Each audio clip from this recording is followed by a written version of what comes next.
স্বর্গস্থ পিতা, পরম পিতা, পরমেশ্বর, তোমার ধন্যবাদ করি, প্রশংসা করি, গৌরব করি পিতা। প্রতিদিনের ন্যায় আজও একটি সুন্দর দিন উপহার দেওয়ার জন্য তোমার ধন্যবাদ করি। আর ধন্যবাদ করি প্রতিটা মুহূর্তে তোমার করুণা, দয়া ও ভালোবাসা দিয়ে আগলে রাখার জন্য। আর ধন্যবাদ করি পিতা, তোমার যে সকল সন্তানেরা তোমার এই প্রার্থনা শ্রবণ করে সকলকে তোমার ভালোবাসা দিয়ে তোমার আশিসে ভরিয়ে দেওয়ার জন্য এবং তাদের জীবনের সকল সমস্যা দূর করে দেওয়ার জন্য পিতা। তাই তো আবারও এলাম এই সুন্দর সকালে তোমার কাছে প্রার্থনা নিয়ে। এই সকালটা শুরু করি তোমার সাথে কথা বলে, কেননা একমাত্র তুমিই পারো আমাদেরকে সব রকম বিপদ থেকে রক্ষা করতে। তাই তো পিতা, এই সুন্দর সকালে আমি নিজেকে এবং তোমার সকল সন্তানকে তোমার চরণতলে জ্ঞাত করলাম। সকলের ভার নাও, সকলের পাপ ক্ষমা করে তোমার পথে পরিচালিত করো।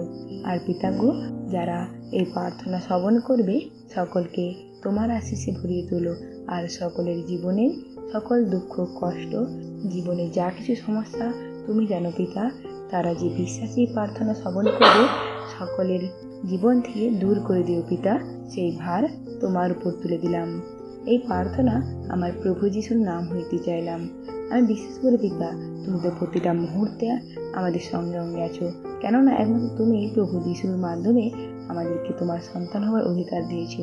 আর পিতার দায়িত্ব হলো সন্তানদেরকে প্রতিটা মুহূর্তে আগলে রাখার।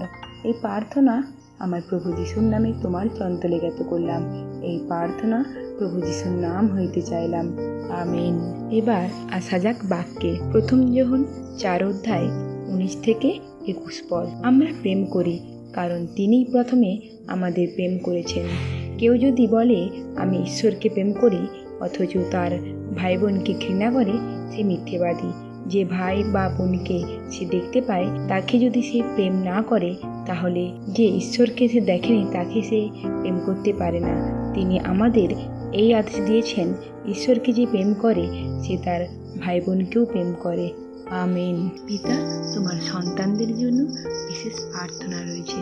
তোমার এক সন্তান বাবুই বাচ্চা তার কানের অপারেশনের জন্য তাকে অজ্ঞান করে, কিন্তু তার দুদিন হলো জ্ঞান ফিরেনি। তবু তোমার এই সন্তানের জন্য প্রার্থনা চেয়েছে, তুমি তাকে তোমার আশিসে তাকে সুস্থ দান করো পিতা। এই মুহূর্তে তাকে স্পর্শ করো, স্পর্শ করে তোমার বাবুই বা সন্তানকে সুস্থ করো। আমি জানি না সে কি, তুমি জানো। নাম বলার সাথে সাথেই তাকে দেখে নিয়েছো। আর তোমার এই সন্তানের ভার তোমার উপর তুলে দিলাম, সম্পূর্ণ সুস্থ দান করার ভার। আর পিতা, তোমার আরেক সন্তান নিরুপদ হালদার পিতা, সে সবাইকে ছেড়ে তোমাকে গ্রহণ করেছে। প্রভু যিশু তোমাকে গ্রহণ করেছে। তার জন্য তার বাড়ির সবাই থেকে পরিত্যাগ করেছে পিতা। দেখো, সে ভালোভাবে চলাফেরা করতে পারে, তাতে সে গাড়ি চালায় পিতা। পিতা গো, সে তুমি তোমার পরে সুস্থ দান করো পিতা। তোমার সন্তানের ভার তোমার উপর তুলে দিলাম। আর পিতা, তোমার আরেক সন্তান অংশুমান জানা পিতা, তার টাকা গয়না হারিয়ে গেছে, একমাত্র তুমিই পারো তাকে ফিরিয়ে দিতে। তোমার সন্তানের ভার তোমার উপর তুলে দিলাম। আর পিতা, তোমার আরেক সন্তান সঞ্জু ঘোষ পিতা গো, সে নানা রকম সমস্যায় ভুগছে দীর্ঘদিন ধরে। তাকে সব রকম সমস্যায় মুক্ত করে তার জীবনের সকল সমস্যা দূর করো পিতা। তার সকল পাপ ক্ষমা করে তোমার সন্তানের ভার তোমার উপর তুলে দিলাম। আর পিতা, তোমার আরেক সন্তান সুমিত্রা সিটের ছেলে পিতা, সে তো তোমার ছোট সন্তান পিতা, তাকে সম্পূর্ণ সুস্থ দান করো, সেই ভার তোমার উপর তুলে দিলাম।